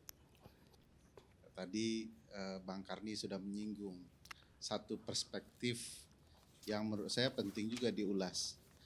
Jangan-jangan memang sudah ada kesepakatan antara Bu Mega dan Pak Jokowi untuk tidak 3 periode, sehingga ada pertemuan yang lebih panjang setelah itu. Tapi di panggung depan seperti yang Bang Karni singgung, selalu yang terlihat akan berbeda dengan panggung belakang, dan panggung belakang mungkin jauh lebih penting dan seru. Saya mungkin analisa hukum tata negaranya belakangan ya, perspektif politiknya mau saya ulas dan nanti disambungkan dalam kajian hukum tata negara. Ada satu buku yang menarik pernah saya baca, judulnya Why Competition in Political Industry is Failing America, gitu ya. Kenapa industri politik itu, kompetisi dalam politik kita menghancurkan atau menggagalkan Amerika? Karena ternyata menurut buku itu semuanya sudah direkayasa sedemikian rupa. Jadi yang broken itu bukan sistemnya, tapi para pelakunya. Karena semua sudah mereka rancang sedemikian rupa untuk kepentingan tertentu. Kalau dilihat Bu Megawati Soekarno Putri, tentu saja sosok beliau di partai PDIP sangat powerful. 29 tahun memimpin partai. Jika dihitung dari menguasai PDIP di 93 gitu ya. Waktu yang cukup lama, cukup panjang, sehingga pandangan Bang Kudori yang menyatakan ada beberapa kelompok, itu semua kelompok saya yakin sama perspektif kita di bawah Bu Mega. Tidak ada juga di kelompok yang dijelaskan Bang Kudori itu akan face a face dengan Bu Mega dalam berbagai isu. Walaupun tadi sudah dicontohkan misalnya soal Pak Taufik Kemas ya, yang kemudian punya cara pandang berbeda. Tapi karena beliau sudah tidak ada, kelompok-kelompok yang disebutkan oleh Bang Kudori tadi tidak akan muncul terlalu liar untuk berbeda dengan Bu Megawati. Boleh saya tanggapi sedikit, Bang? Ya. Jadi maksudnya bukan bertentangan dengan Ibu Mega, Ya. tetapi mereka berebut pengaruh, ya, berebut Satu kursi agenda tadi dan yang gagasan, ya, dan tentunya itu yang harus dikelola oleh Ibu Mega, begitu. Ilustrasi paling nyata adalah soal Ganjar, gitu. Menurut saya Ganjar itu bukan kontestasi antara Ibu Mega dengan Pak Jokowi, bukan. Saya sampai ke sana Bang, Iya, tapi tunggu dulu sebentar. Iya, Saya jadi, bilang itu sebabnya saya pikir kita semua sepakat bahwa kelompok ini tidak akan ada yang menentang Bu Mega. Itu sebabnya alur ini berubah ketika Presiden Joko Widodo berkuasa kan. Ada bahasa-bahasa, ada kebijakan-kebijakan yang kemudian quote and quote berseberangan dengan prinsip dan cara pandang Bu Mega. Dan timbullah logika-logika ini ada cara pandang yang berbeda antara Presiden Joko Widodo dan Bu Megawati, termasuk dalam soal pemilihan presiden di 2024. Nah, ini di titik tertentu ketika kemudian gagasan Bang Kudori mendapat penentangan oleh publik dan direspon oleh Presiden Jokowi dengan bahasa tidak akan ada soal 3 periode, yang kemudian bertemu sesuatu yang lain, yaitu bagaimanapun jika Presiden Jokowi ingin mendukung atau katakanlah melanjutkan pemerintahannya dengan orang lain, dia akan tetap butuh Partai Demokrasi Indonesia Perjuangan. Karena apa yang disebut oleh Mas Arya tadi, bahwa ada konsekuensi di pasal 2222 itu, 222, bagaimanapun tiket mencalonkan seseorang ada di partai politik. Disinilah yang kemudian partai politik mengendalikan demokrasi pemilihan presiden kita. Yang oleh konstitusi tentu saja ini tidak ada, ini nonsen begitu ya, menurut konstitusi. Karena tidak mungkin orang yang dinyatakan dalam konstitusi setiap orang berhak berpartisipasi dalam pemerintahan tiba-tiba dihalangi ketika ingin maju menjadi calon presiden. Makanya di pasal 6 ayat 2 itu tidak ada kemudian batasan ya, syarat presidensial kandidasi threshold atau ambang batas pencalonan presiden itu. Disinilah kemudian posisi tawar-menawar yang bagaimanapun bisa terjadi. Kalau dilihat gestur pertemuan Presiden Megawati dan Presiden Jokowi, kalau bicara tentang sudut pandang politik ya, kita lihat bahwa agak janggal saja Presiden Megawati yang memimpin partai besar, pendukung Presiden Joko Widodo, berbicara untuk terjadinya pertemuan lain atau mungkin bahasa yang lain ya, saya tidak tahu ya. Tetapi kalau hemat saya dalam segi aspek hukum administrasi negara, jika seorang Presiden Megawati Soekarno Putri ingin bertemu Presiden Jokowi, pasti sudah ada proses surat menyurat dan tidak memanfaatkan pertemuan dalam pengangkatan BPIP itu, termasuk perpanjangan status Dewan Pembina BPIP dari Ibu Megawati. Jadi jangan-jangan memang komunikasi Ibu Megawati dengan Pak Presiden Jokowi terhambat oleh sekat-sekat tertentu sehingga ada bisik-bisik itu. Jangan-jangan sebenarnya tidak seliar yang kita bayangkan komunikasi antara Bu Megawati dan Pak Jokowi, cuman sekatnya banyak gitu ya. Nah, kalau kita melihat ya, dari relasi yang menurut saya agak janggal ya, bisa saja Bang Karni dengan pertanyaan yang bagus dan nakal tadi salah ya, bisa saja Bang Kodari yang tebakannya benar, bahwa kesepakatannya akan berujung kepada ya udah kalau memang ada yang mau dilanjutkan, apa dealnya, apa kesepakatan bagi partai. Nah di sini bagi saya ada tantangan terbesar bagi PDIP, bagaimana menjelaskan ke publik luas ya, jika Presiden Jokowi sudah pernah berpidato menolak gagasan 3 periode Bang Kodari dan teman-teman, menolak penundaan pemilu, tiba-tiba PDIP akan mendukung Presiden Jokowi untuk 3 periode. Nah di titik ini akan rumit bagi PDIP untuk kemudian mempengaruhi publik. Bukan tidak mungkin itu bisa menjadi bumerang di pemilu 2024 nanti. Bukan tidak mungkin ya. Karena publik kan merasa tidak nyaman juga kalau kemudian batasan yang diadakan di dalam pasal 6A ayat 2 itu diterobos oleh PDIP. Nah di sisi ini bukan tidak mungkin ya ini upaya nekat yang seharusnya tidak dipilih oleh PDIP. Nah kalau kemudian bicara apakah ada komunikasi soal ya, betul. Publik tidak tunggal, bisa jadi justru yang pendukung Pak Jokowi akan malah banyak yang ke PDI Perjuangan dan malah pendukung PDI malah senang. Ya, saya melihat begini, satu tawaran Presiden Jokowi adalah projo kan. Tiketnya memang ada di PDIP yang seperti dibicarakan oleh Mas Arya, tapi kan Mas Arya punya bahasa yang santun bahwa projo sendiri adalah bagian dari mensukseskan. Iya. Jokowi. Jadi kalau pengalaman saya Bang Ferry, yang menolak gagasan 3 periode itu memang orang-orang atau kelompok-kelompok yang memang oposan terhadap Pak Jokowi. Iya. Sebaliknya yang mendukung adalah orang-orang yang memang mendukung Pak Jokowi selama ini. Saya yakin tidak Justru semua saya Bang melihat Kodari. kalau ya Abang nggak bisa menganggap bahwa publik itu tunggal, Ya, publik itu macam-macam begitu. Maka Karena saya bilang, kemudian justru kalau makanya PDI saya bilang Perjuangan tidak semua Bang mendukung Pak Kodari. Jokowi 3 periode, saya yakin suaranya akan double. Saya pikir tidak semua, ya, tidak semua digeneralisir bahwa ini oposan Jokowi. Bisa saja orang yang berpikir soal menegakkan konstitusi secara baik. Kebanyakan, saya bilang kebanyakan. Ya bisa jadi kebanyakan tidak. Kan Iya, gitu. sebaliknya juga Abang ketika mengatakan nanti publik akan menghukum PDI Perjuangan, belum tentu. Kan saya katakan tentu. bukan tidak mungkin ini akan menghukum PDI Perjuangan. Jadi jangan ditambahkan juga kalimatnya, bisa berbahaya maknanya kan gitu ya.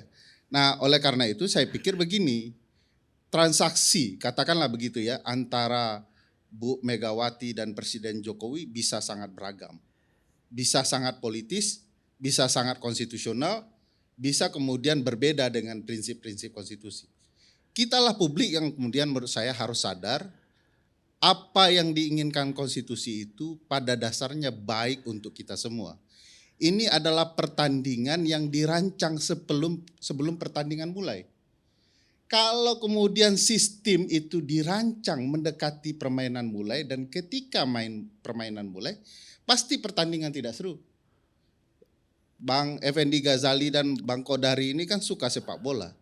Tidak akan mungkin ya aturan permainan itu dibuat menjelang pertandingan, diubah yang lama dan kemudian menguntungkan salah satu pihak. Pasti pertandingan dianggap tidak akan seru. Begitulah konstitusi kita merawat, menjaganya ya. Dan setiap potensi godaan menjelang pertandingan mulai itu akan sangat banyak.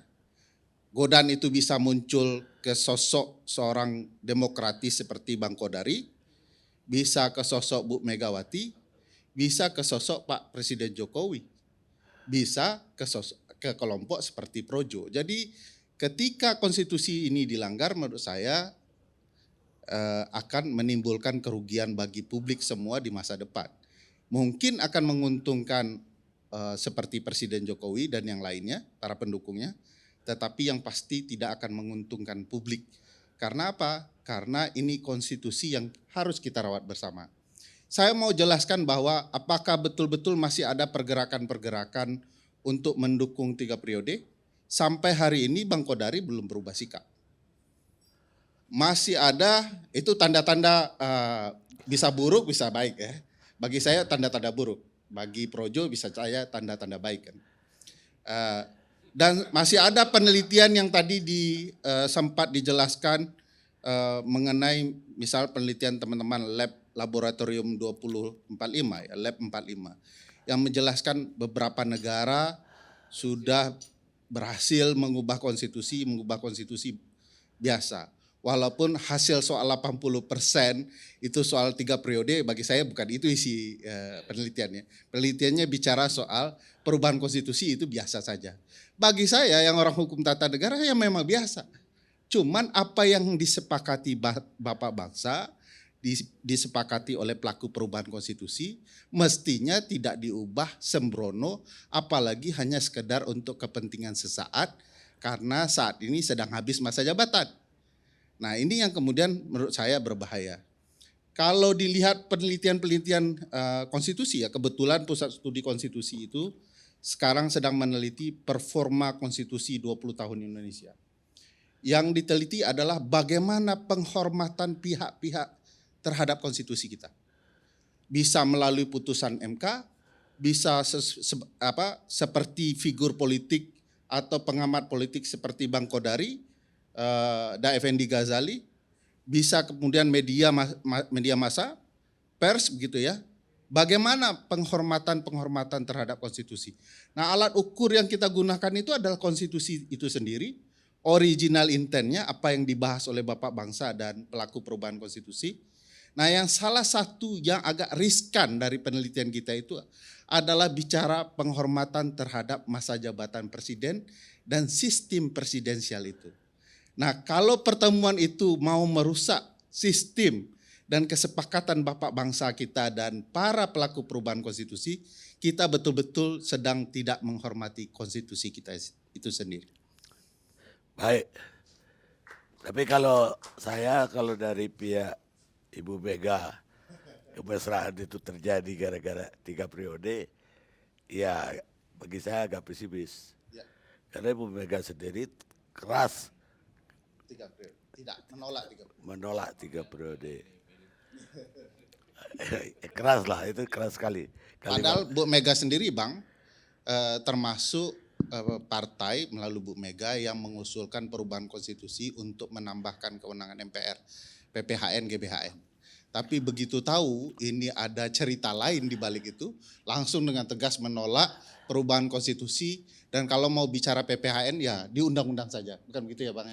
Kalau ada gagasan Effendi Simbolon misalnya, kebetulan saya nonton Effendi Simbolon di media yang mengatakan Bu Puan dengan Pak Jokowi itu dalam konteks konstitusi kita bagaimana?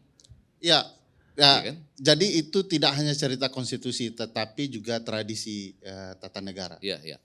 Di dalam konstitusi kita dimungkinkan seorang presiden ya untuk kemudian turun menjadi wakil presiden. Oke, mungkin ya. Dimungkinkan. Juga banyak contoh ya, gubernur tiba-tiba jadi wakil gubernur. Bahkan banyak menteri menjadi calon gubernur. Tetapi dalam adab berkonstitusi, dalam adab ketatanegaraan, apa yang terlihat boleh belum tentu boleh. Karena ada marwah dalam ketatanegaraan, marwah penyelenggara negara, bahwa kalau sudah sampai di puncak jangan turun lagi. Karena gagasan bertata negara itu kan membuka ruang bagi setiap warga negara, anak bangsa Indonesia untuk sampai di puncak yang sama. Kalau kemudian turun, itu kesannya hanya mengejar jabatan, bukan kemudian menghidupkan konstitusi. Di negara-negara yang tradisi konstitusionalnya baik, demokrasinya baik, tidak pernah itu presiden itu menjadi wakil presiden. Kecuali mau mencontoh rada-rada mirip Rusia ya, itu bagi saya mestinya tidak dipilih oleh Indonesia, terutama penyelenggara Indonesia, dan saya yakin mestinya seorang presiden tidak mau menjadi wakil presiden. Karena bagi saya itu akan sinik publik ya, sinis begitu ya, melihat masa sudah sampai puncak kemudian mau jadi wakil presiden. Nah ini yang menurut saya ketika presiden itu selesai, dia kan tidak pernah berhenti sebagai presiden. Dia hanya berhenti menjadi penjabat presiden. Presiden ketika itu. Dia selamanya akan jadi presiden, tapi periodenya saja yang disebut, tidak berkuasa. Jadi mestinya kita menghormati Pak Jokowi dengan menyatakan, Pak, Bapak harusnya memberikan kesempatan warga negara yang lain. Baik, Mas. Yang mungkin sedikit ya Bang Karni ya, begini saya ingin mengajak kita untuk melihat para pengusul dan pelaku amandemen itu, perubahan konstitusi itu secara netral. Karena saya melihat bahwa ada kecenderungan untuk melihat pengusul perubahan konstitusi itu sebagai negatif, begitu. Kita akan berada dalam sebuah situasi yang bagaimana mengatakannya? Jangan sampai. Setelah saya nanti Anda jelaskan. Dikit Bang, ini karena saya menanggapi beliau, bukan menanggapin Bang Fahri. Nanti jelas. Menanggapi ini Bang. Iya, nanti Bang Abang jelaskan ya. Jadi pembuat pengubah undang-undang dasar kita pada tahun 99 2001 itu 2002 itu kalau dihadapkan kepada para pembuat konstitusi atau pendukung konstitusi 45 itu jahat sekali. Jahat sekali. Nah, itulah sebabnya ada orang-orang yang meminta agar konstitusi 45 itu yang diubah pada 99 2002 itu untuk dikembalikan kepada versi aslinya. Nah, jangan sampai orang-orang yang mengusulkan perubahan konstitusi pada hari ini dan kemudian misalnya itu terjadi, itu dianggap sebagai orang jahat oleh orang-orang yang mendukung amandemen tahun 99 2022. Kita sebagai bangsa, kita sebagai negara itu selalu hidup dan berproses begitu. Baik. Kita selalu berusaha menjawab tantangan dan situasi dan kondisi zaman. Soal amandemen di depan masa pemerintahan, di belakang masa pemerintahan, enggak bisa Anda klaim juga sebagai itu sesat, misalnya begitu. Ya, yang namanya proses politik, kebijakan politik itu ada yang namanya momentum begitu. Kita nggak bisa menentukan kapan gol kok terjadi dalam sepak bola. Bisa Bung Effendi Ghazali menentukan golnya itu nanti pada menit 45 gitu. Atau menit 30, nggak bisa. Itu kan paduan dari semua kombinasi situasi dan kondisi. Di situ ada strategi, di situ ada pemain pengganti, di situ ada yang namanya luck ya kan, di situ ada yang namanya kelelahan. Saya cuma bilang Jadi saya nggak bisa. beginilah, marilah kita melihat semua gagasan konstitusi itu sebagai sebuah gagasan yang netral saja. Kita semua pasti ingin. Bang, saya jelaskan punya niat dulu untuk soal pendapat niat Bapak kebaikan, Bangsa. Saya pikir begitu Bang loh. Kodari salah. Enggak. Soal Karena masa saya jabatan. mengatakan Biar saya jelaskan. kayaknya Soal jahat banget begitu. masa jabatan itu Bang Kodari, Bapak bangsa kita di dalam naskah BPUPK jelas semua bicara hanya 2 periode untuk 5 tahun 5 tahun. Jadi pelaku perubahan menegaskan keinginan original intent dari Bapak bangsa.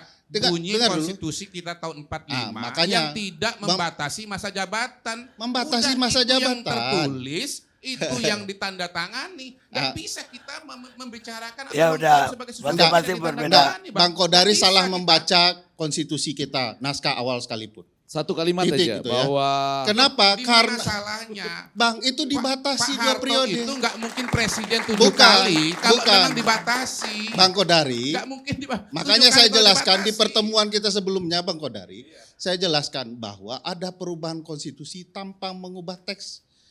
Teksnya itu menyatakan pembatasan, tetapi kekuasaan, power yang mengubah pelaksanaannya. Itu terjadi di Presiden Soekarno, juga Presiden Soeharto. Pembatasan itu jelas dan eksplisit di naskah BPUPKI, termasuk di dalam konstitusi kita, naskah awal. Baik, Oke, baik, silakan, cukup. silakan. satu kalimatnya boleh? Bang Gani cuma mau mengatakan. Ya nanti dia tanggapi lagi. Enggak. Pasti dia nggak tanggapin. Saya memang nggak bisa yakin gol sepak bola terjadi menit keberapa. Tapi saya yakin Putin kurang lebih menggunakan alasan ini untuk memperpanjang masa jabatannya. Dengar saja. Baik, terima Hura, kasih hura. Bang Karni. Silakan.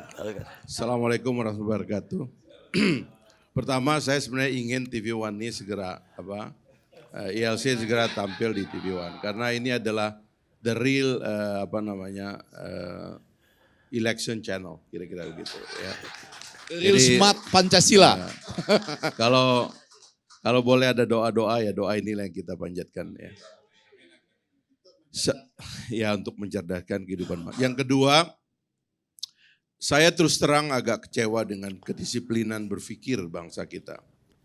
Dan menurut saya, apalagi kalau generasi reformasi itu, kalau kita gagal berpikir disiplin di sini, nanti semua hal bisa kita perbincangkan dan menjadi tidak ada yang pasti sebenarnya, tidak ada yang bisa kita pegang. Berkali-kali bicara konstitusi harga mati dan sebagainya, tapi tata cara dan mekanisme perubahan konstitusi tidak dihormati. Ya. Sebenarnya dulu waktu Pak Jokowi mau pidato, yang kedua saya ngusulkan, karena saya tahu nih kelompok-kelompok ini punya motif ingin memperpanjang, saya bilang kenapa enggak tiru, kalau enggak Putin tiru Erdogan. Gitu. Dua pemimpin modern yang berhasil mengubah konstitusi dan membuat dia bertahan dalam kekuasaannya cukup lama. Dan sebagian juga mengatakan sukses. Dan kalau ditangkap sebenarnya ya atur mekanismenya, jangan di ujung, ya kan? Karena itu akan membuat kita menjadi kelihatan motif jangka pendeknya untuk melakukan perubahan sesuatu yang sebenarnya memang kita rancang sulit diubah. Sengaja kita buat sulit diubah. Nah itu sebenarnya hal-hal yang menurut saya menjadi confused gitu karena kedisiplinan berpikirnya tidak ada. Termasuk juga kalau kita kembali ke topik gitu, membahas pertemuan Pak Jokowi dengan Bu Mega. Ini sebenarnya dalam rangka apa ini bahas ini gitu. Membahas pertemuan ibu dan anak. Ya. Urusan kita apa membahas pertemuan ibu dan anak? Kenapa concern bernegara menjadi peduli dengan itu gitu. Kalau sekedar pertemuan ibu dan anak. Pertemuan orang marah di dalam partainya, urusannya apa? Ya kan? Enggak perlu masuk ruang publik juga itu, bikin rapat aja partainya. Kalau memang ada masalah di dalam partainya, selesaikan di dalam partainya. Kalau memang ada masalah, ya kan? Dan juga apa masalahnya ini sebenarnya? Yang dipertengkarkan apa? Ada orang senang sama Pak Ganjar terus kemudian bikin deklarasi, lah itu salahnya apa? Memang di situ ada kekeliruan umum gitu tentang prosedur dan sebagainya. Tapi jangankan Pak Ganjar yang setiap hari masuk ke TV dan sebagainya ada sosial medianya. Orang yang nggak jelas saja ada penggemarnya kok di zaman sekarang, ya kan? Dukun-dukun palsu juga banyak penggemarnya. So what gitu loh. Jadi masalah kita adalah kita mau meletakkan satu diskusi itu kan mesti dengan kedisiplinan untuk meletakkan diskusi itu ada di mana sebenarnya tempat dari percakapan kita ini dalam kepentingan umum gitu loh. Sebab kalau kita mempersonalisasi semuanya menjadi kacau. Itu yang saya bilang tadi, terlalu banyak, mohon maaf ini ya, terlalu banyak terminologi ini yang saya agak susah mengerti begitu. Kenapa terminologi ini menjadi kepentingan umum, menjadi sesuatu yang harus kita bahas dalam perspektif kepentingan umum. Karena itulah kenapa kita nggak kembali kepada disiplin kelembagaannya. Disiplin konstitusinya. Kenapa itu? Bukan itu yang kita ngomong secara serius gitu. Termasuk tadi yang terakhir akhirnya memotong waktu bicara saya ini karena kita mulai berdebat soal konstitusi dan itu yang paling penting. Jadi perdebatan saudara Kodari dengan Ferry ini sebetulnya harusnya itu yang kita perpanjang. Karena itu yang paling penting. Kita ini mau megang apa sebenarnya gitu loh. Di dalam semua lanskap kita berbangsa dan bernegara ini apa yang kita mau pegang. Nah jadi coba lihat misalnya nama dari keadaan kita sekarang ini demokrasi. Sepakat kita ini generasi 98 itu demokrasi dan itu bukan pengkhianatan. Ya, itu adalah sejarah, sudah menjadi sejarah, sudah jalan. Ya. Ada jenderal-jenderal tua, orang-orang tertentu yang bilang kembali ke konstitusi. Saya datengin satu-satu. Saya tanya orang itu, apa pikiran Anda tentang itu? Apa betul Anda percaya kepada manusia seolah-olah dia baik dan dia tidak akan memperpanjang kembali masa jabatannya dan dia akan menjadi orang suci selamanya? Enggak ada. Risetnya ini sudah mengatakan pembatasan masa jabatan presiden adalah satu demokrasi yang kita perjuangkan, reformasi yang kita perjuangkan. Dan itu adalah human nature. Kita nggak percaya dengan orang baik. Ada batas dari kebaikan manusia. Tuhan saja, Nabi itu dihentikan. Ya, wafatnya itu dibikin waktunya supaya orang ini jadi tidak menyembah Nabi, tapi menyembah Tuhan. Nah ini sebenarnya yang kita perlu diskusi agak dalam. Kenapa lahir pembatasan masa jabatan presiden? Dan kita ngotot soal itu. Konstitusi, Pancasila, harga mati. Tapi begitu ada pejabat yang mau dirayu-rayu untuk memperpanjang, oh itu relatif. Ini kan jadi omong kosong. Kita lupa dengan pikiran kita sendiri. Jadi kita mulai dengan demokrasi sendiri dulu. Prinsip demokrasinya kita bahas. Demokrasi is about system, bukan tentang individual. Kita ini bangsa feodal. Kata Eleanor Roosevelt itu, pikirannya itu mikirin orang terus. Gak pernah bicara ide. Yang kita bicara, si ini ketemu si ini, si ini ketemu si ini. Gunanya apa bagi bangsa? Nggak ada. Oh itu kan keakraban, ya kan, paling tidak itu menunjukkan iya. Terus apa gunanya buat kita? Terus nanti efeknya apa? Nggak ada efeknya kok. Ini sama dengan koalisi-koalisi ini. Bilang ini dalam rangka memiliki presiden alternatif. Kita mau ada presiden dari awal. Kita nggak akan ngomong orang, tapi kita ngomong calon dulu, kriteria dulu.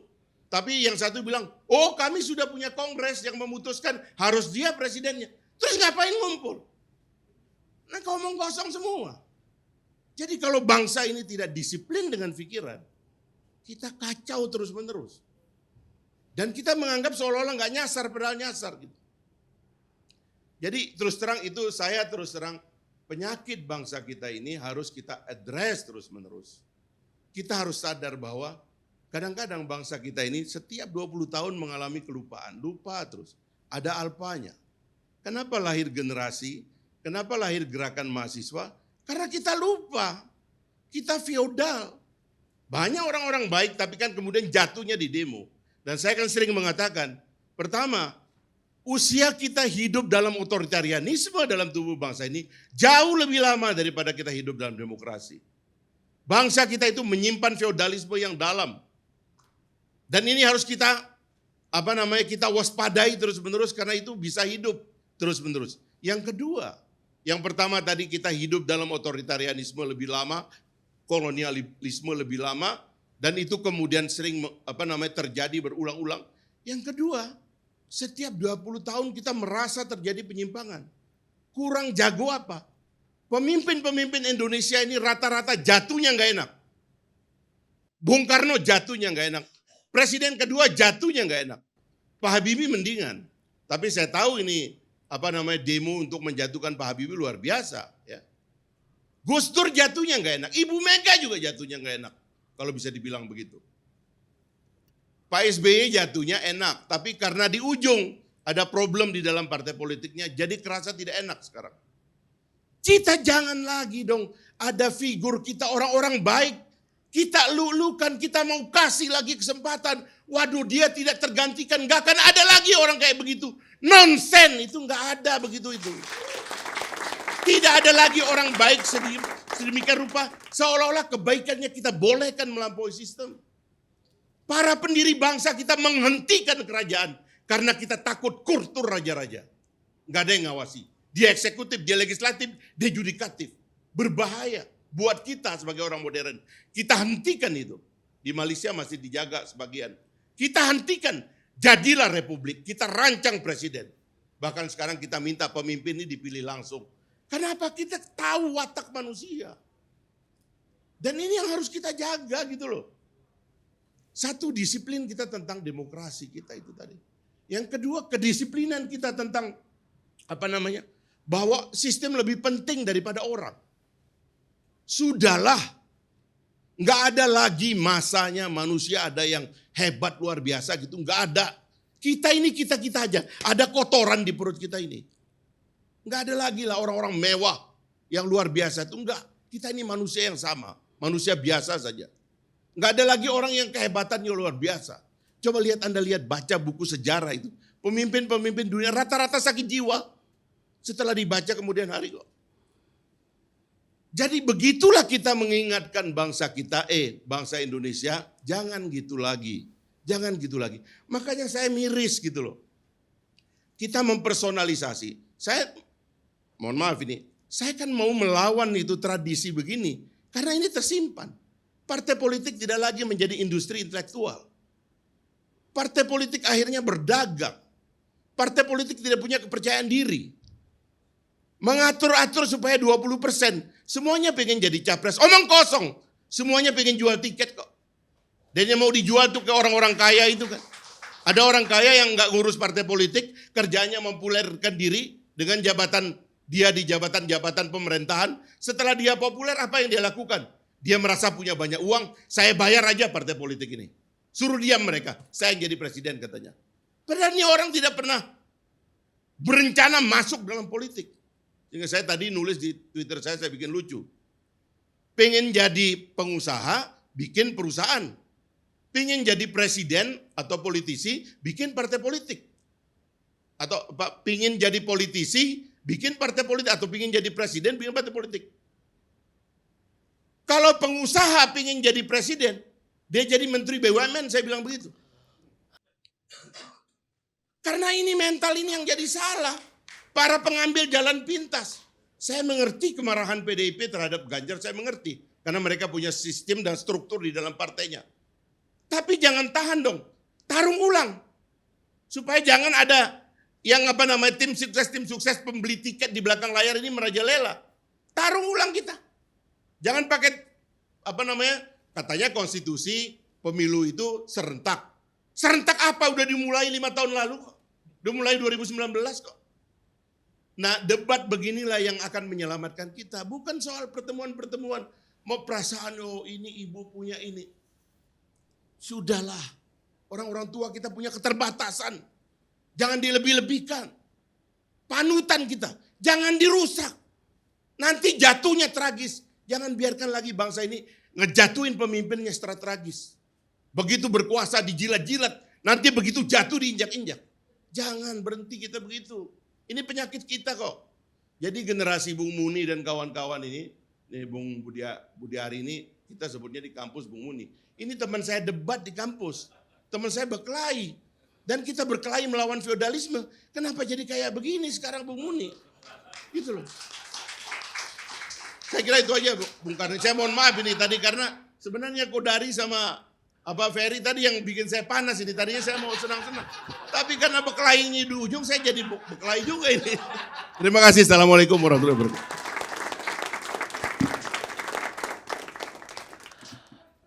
Pemirsa, politisi itu tidak pernah percaya dengan apa yang mereka katakan.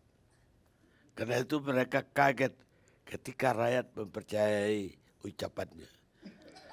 Charles de Gaulle, Presiden Amerika, Presiden Perancis. Kita ketemu akhir siang akan datang.